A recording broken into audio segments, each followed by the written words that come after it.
রাধে রাধে বন্ধুরা, কেমন আছে সবাই? অবশ্যই জানিও। আজ আমরা যাব সন্দেশখালী। তার জন্য আমরা শম্ভুনগর ফেরিঘাটে চলে আসলাম। এখন আমরা যাব চুনোখালী ফেরিঘাটে, তার জন্য নদী পার হতে হবে।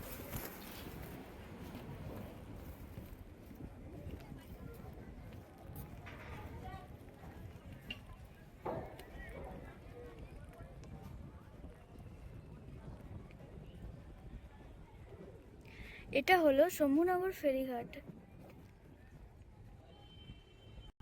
দেখুন নদীটা কত সুন্দর। নদীর পাশে ঘুরতে আসতে খুবই ভালো লাগে। চুনোখালী ফেরিঘাট, দূরে আমরা দেখতে পাচ্ছি চুনোখালী ফেরিঘাট। আমরা এখন শম্ভুনগর থেকে চুনোখালী ফেরিঘাটে যাব।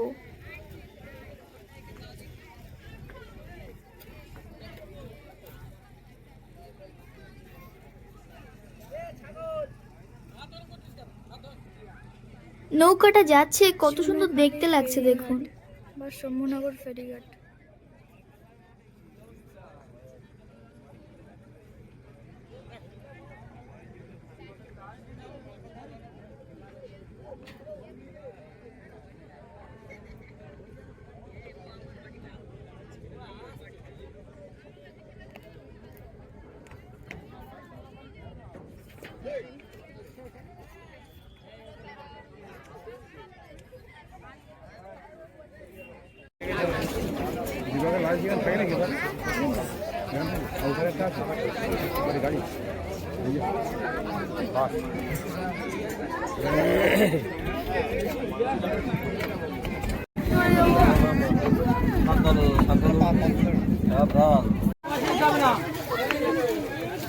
চুনোখালী ফেরিঘাট। শম্ভুনগর ফেরিঘাট থেকে আমরা এখন চুনোখালী ফেরিঘাটে চলে এসেছি। এখান থেকে আমরা সন্দেশখালী। এটা হলো সরবেরিয়া বাজার। সরবেরিয়া বাজার থেকে ডান হাতে রাস্তা ধরে সোজা চলে গেলে 30 থেকে 40 মিনিট লাগবে ধামাখালী খেয়াঘাটে পৌঁছাতে।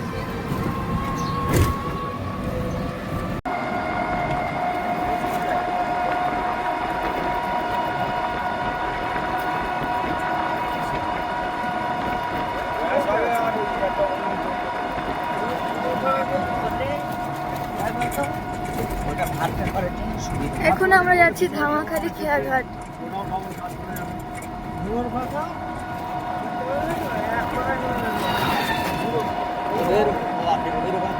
রাস্তার পাশে যে জলাশয়টা আমরা দেখছি, এখানে হলো নোনা জলের মাছ চাষ হয় এবং ভেটকি মাছও চাষ হয়। এগুলো বিক্রি করা হয়। এগুলো সবই মাছ চাষ হয়।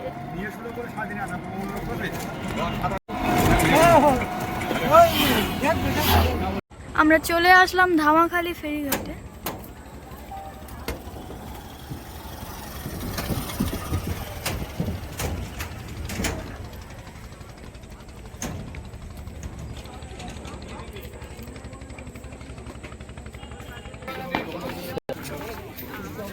ধামাখালী ফেরিঘাট স্পেশালে আমরা উঠে পড়লাম।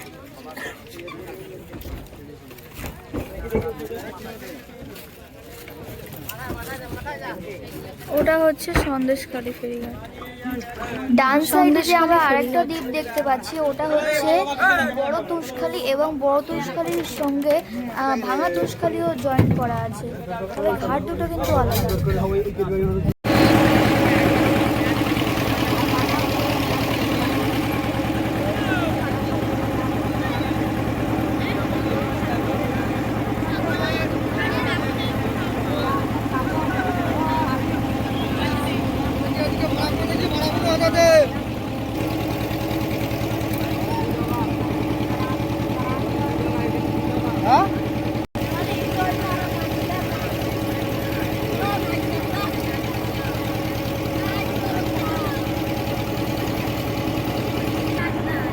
বোটে করে নদী পার হওয়ার জন্য ভাড়া নেওয়া হয়। উপরে 2 টাকা দিয়ে একটা টিকিট দেবে, আর বোটে ওঠার পর 1 টাকা করে থাকবে, 3 টাকা।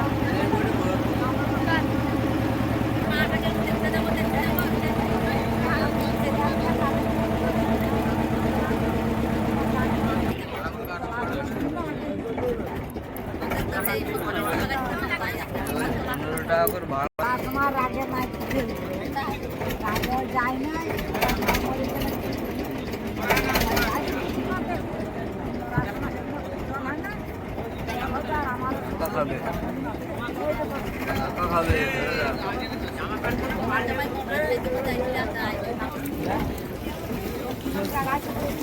আমরা চলে এসেছি সন্দেশখালী ফেরিঘাটে।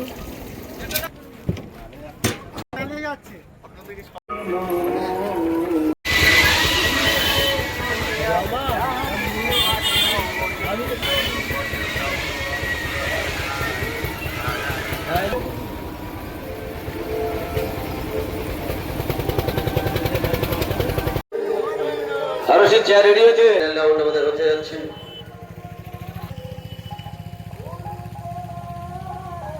আমার এই ভিডিওটা যদি ভালো লাগে তাহলে like, comment, share and subscribe করে পাশে থাকবেন। সবাই সুস্থ থাকবেন, ভালো থাকবেন।